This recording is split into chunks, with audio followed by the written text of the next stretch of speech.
I think all of these trends are relevant to our asset management community. And what I'm going to try to do is make that connection. Some of them will be very obvious, and then some of them I think will, we can talk a little bit about. So the first one was, extraordinary wave of global investments in infrastructure, resiliency, and communities. The IRA that was passed by Congress, and the amount of funding that was essentially brought to the United States under the Biden administration to drive greater investment and improvement in infrastructure has essentially changed the focus of where our country is focusing resources, and can enable more effective community development, resiliency from pandemics, as well as natural disasters, and quite frankly, where the asset management community aligns best. So this first trend is nothing new to the asset management community, but essentially highlights areas of focus and development where other communities may be impacted. So that's the first one. The second is around accelerated innovation and modernizing technology platforms and solutions. So if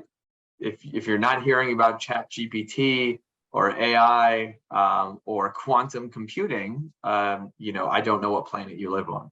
And these topics are just permeating the news. They are significantly impacting our global relationships, the investment and actions around the world, right? There's a race today to quantum computing, between the United States and China. And right now there's significant policies and strategy with essentially fortifying resource acquisition, supply chains, relationships across the South Pacific and other areas. So that it really is a topic that at the macro level is affecting how the United States operates, and ALN is a global network, so I'd say the United States operates and others, how alliances are made with countries throughout the world, as well as how we're affected day to day. The technology and infrastructure that's utilized for good strategic asset management.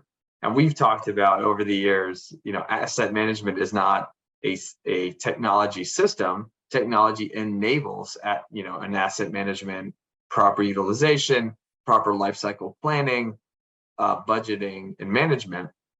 But now more than ever, we're in a place of change, competition for technological resources, and then at the precipice for advancement that will change all of our lives and the way that we work in quantum computing and AI. So that is the second one. So let's hit the third one, growing proliferation of geopolitical risks, threats, and security vulnerabilities. So I was alluding to this a second ago when talking about quantum computing and the race for resources between global superpowers, right? The war in Ukraine essentially was a catalyst for change throughout the world and a changing global order. So how are these major events and restructuring of global order going to impact I'll just say asset management community, and how we are going to plan modernization efforts, life cycle planning, supply chain of our assets, inventory management, as well as technological growth and investment when we're looking at possible risks that can occur as a result of clone parts, right, that come into highly sensitive infrastructure, let's say DoD, as a result of essentially a risky supply chain that has come about through changes to overall trade direction because of a war, right? So these are all concepts and risks that need to be managed and considered when thinking about global change, pandemics, changing world order, and and how we manage our day-to-day assets and vulnerabilities. the third megatrend. Fourth is on evolving post-pandemic workforce dynamics, skilled gaps, and labor shortages.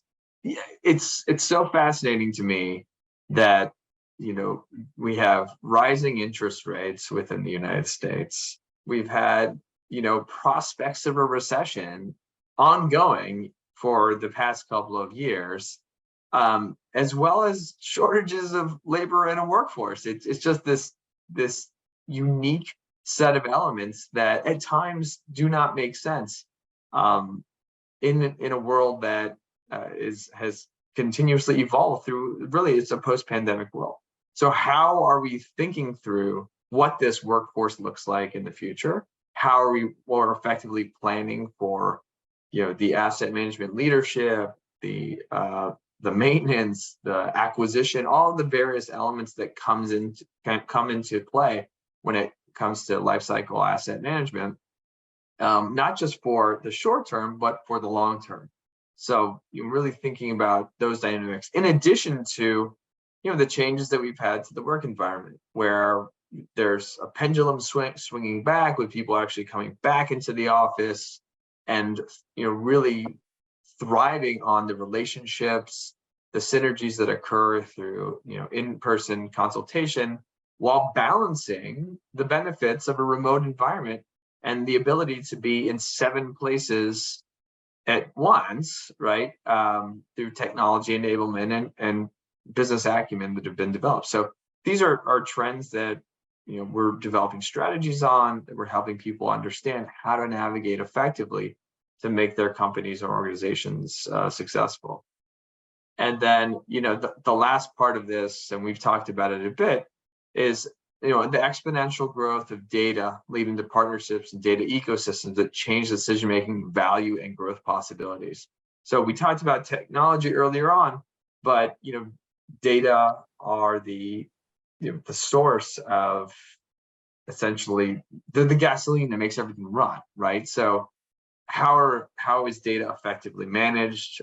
Gosh, I remember 2.5 years ago when we were talking about data attributes of a national asset leadership strategy and how we're grouping those effectively to have downstream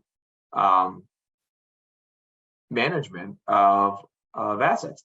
So that it's a language that is necessary in order to modernize, to effectively manage assets throughout the entire life cycle process, and will only continue to be important from a standardization perspective, enterprise data management perspective, and the analytics perspective.